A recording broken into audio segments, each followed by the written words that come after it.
Ma'am Twinkie, kamusta na po kayo ni Manny matapos ang kinasasangkot ng kontrobersya niya kay Krista?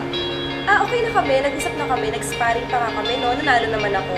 Medyo nagkalabasan ng sama ng loob, nilabas niya yung sama ng loob niya sa akin, nilabas niya yung sama ko ng loob sa kanya. Pero we're happy na ngayon. Masarap nga eh. Sabihin masarap na magkaayos ang pamilya. Doon po sa kalalabas lang po na issue ng Star Studio Magazine, sinabi niyo po na I hate her kay Krista. Ano po masasabi niyo pag ano po magagawa niyo pag nakita niyo siya?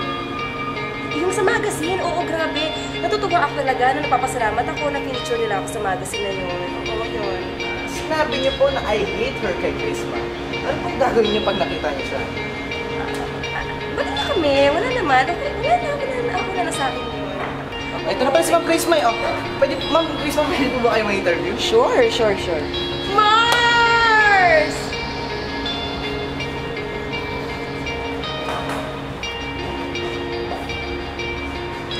Kamusta ka na? Walang niya ka? Inaga mo yung asawa ko? Walang niya ka? Walang niya ka? Walang niya ka? Pero walang niya ka talaga mga ama mga asawa ko! Oy! Nararamdaman niyo po yan, Ma'am! So, kamusta naman po yung pagsasabunutan ninyo? Okay lang!